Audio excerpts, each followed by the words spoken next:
Fast,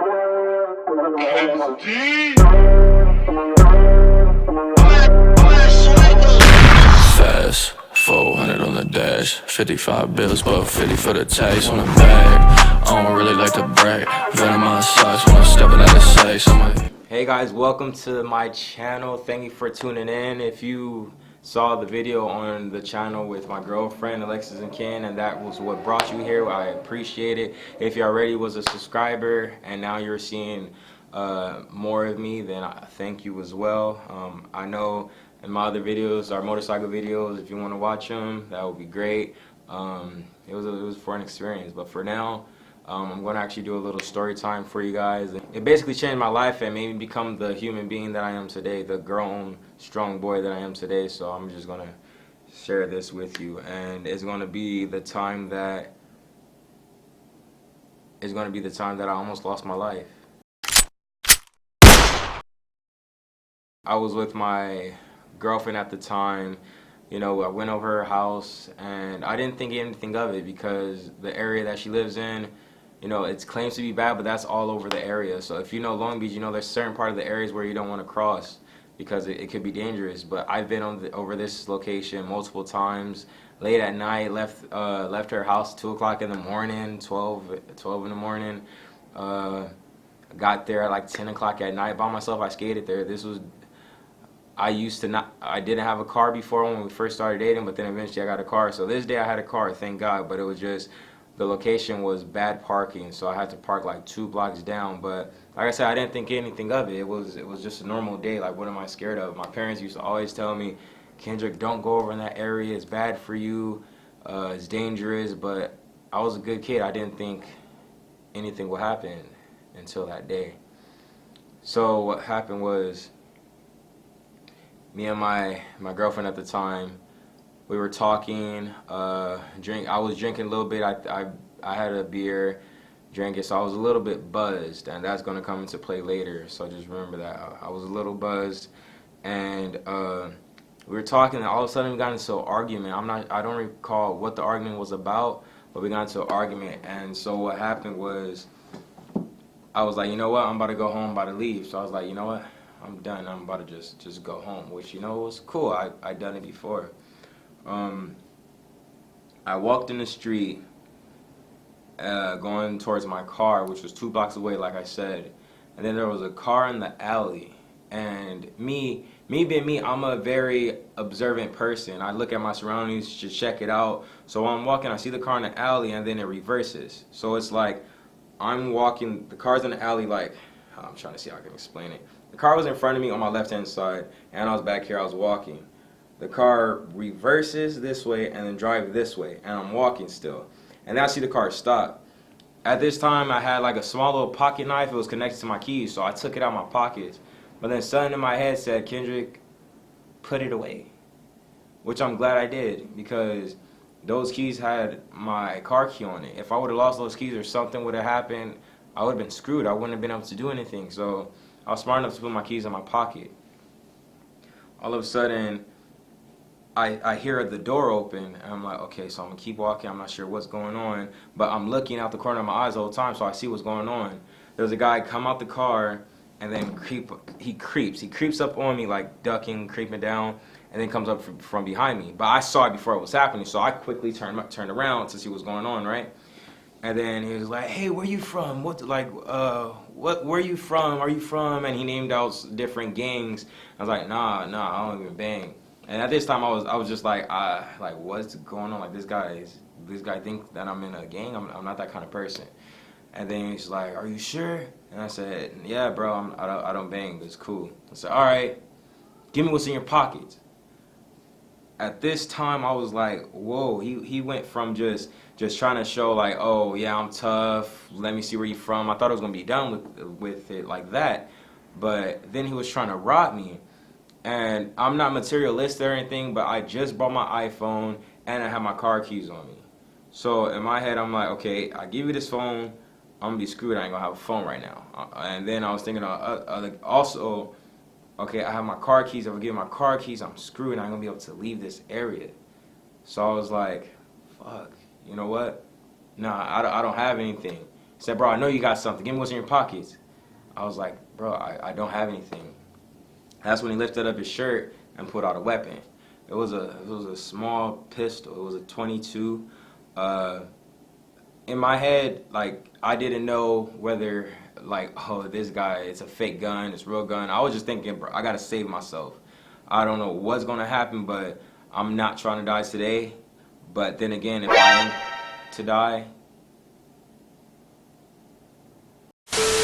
sorry, the light cut off, so I had to plug it up. So sorry if the lighting changed or anything, but where was I? So yeah, he put out a pistol, and in my head, I wasn't sure if it was real, if it was fake, but all I knew that I would need to save myself. At this moment, he drew the gun and brought it up to my head, and then asked me again, commanded me again, give me what's in your pocket. But he was stupid enough to start walking forward.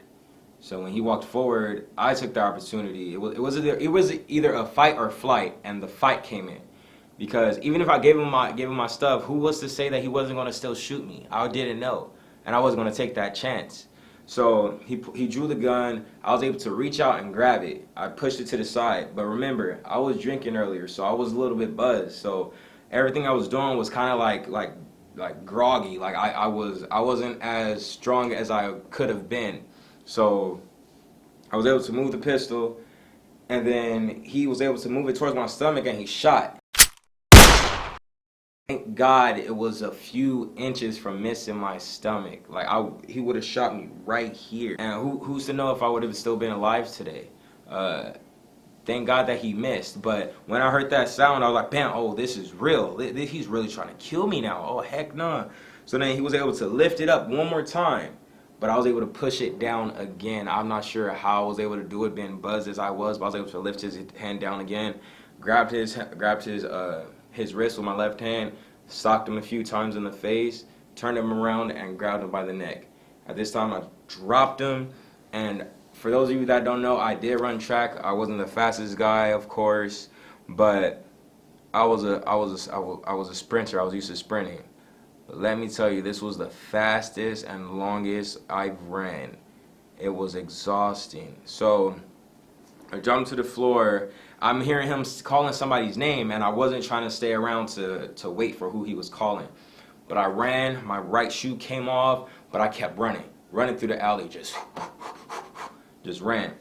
I reached like the end, like I'm running in zigzag just in case he's able to fire. At least I'm zigzagging. Pew, he's gonna miss me. But I was able to reach the end of the alley, which was a long alley. It was so long, and I reached the end of the alley, and in my head I'm like, if I stop, I'm gonna die. I can't stop. I don't care how tired I am. I have to keep running. So I ran. So where we were at, hopefully you guys can tell, but I'm right here. We're right here. My car is over here. I had to run through the alley, run all the way around, run back to my car, and I got in my car. Got in my car, turned my car on, reversed, because I was parked in forward, and it was like the way that it was. Reversed real quick, drove forward. So, there was a stop sign. I didn't care. Bam, past the stop sign. Somehow I saw a cop. And I was like, I need his help. So then I cut the cop off and start slowing him down and honking at him. And then when it was kind of like, hold on, let me see if you can see the motion. He was driving like this, so then he was turning this way, so I cut in front of him and went right here and started slowing down and honking, and then I stopped. I was able to get out the car. I was like, hey, I need your help, yo. Some guy almost shot me, blah, blah, blah. And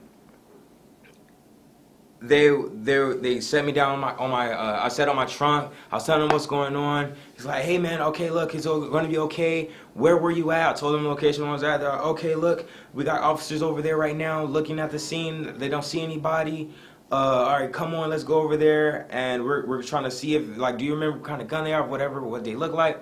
I had no idea. I couldn't remember. It was so hard to remember. It was just this adrenaline rush rushing through me, and just like I just couldn't think straight.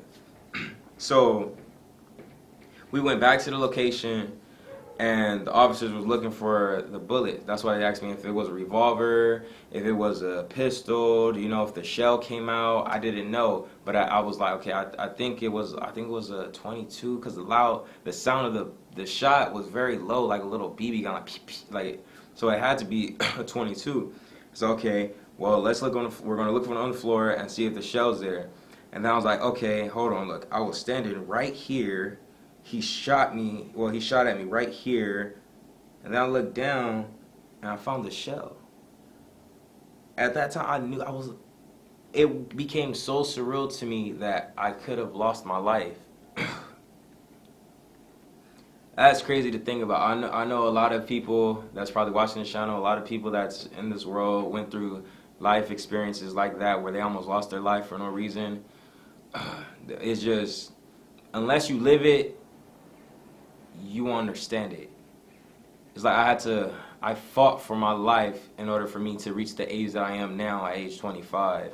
And I learned to always be aware of your surroundings, to always be prepared. You never know what's going to happen.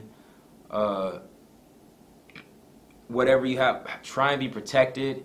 Whether it's you have a knife, pepper spray, your own sort of weapon, whatever it is, use it in a safe manner. Don't do anything stupid with it, but just protect yourself because these streets are hard. These streets are really hard, and for the people that grew up in the nice areas and then they come to areas that's not so nice and they still think that it's going to treat them the same way. It's not. It's not the same, and yeah, it's crazy to think like that day I really could have lost my life, and it's a blessing to still be here to even be able to share that story, because that story wouldn't have been able to be shared. Nobody would have knew what happened. It would have just been another African American shot. They wouldn't have known who done it. They still to this day they don't know who shot at me, and it's just, I don't know. It's crazy to think that happened to me. A guy who doesn't go after people, don't treat people wrong. I'm very nice. Treat everyone friendly, and it's like I almost got my life taken from me. So that's the story for today. I just wanted to share with you guys the time I almost lost my life.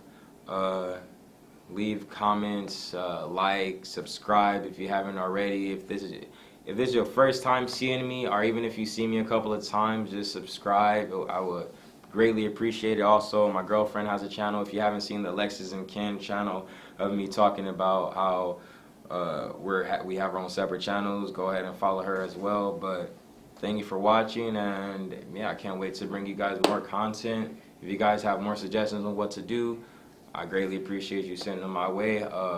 Till then, catch you guys. Peace.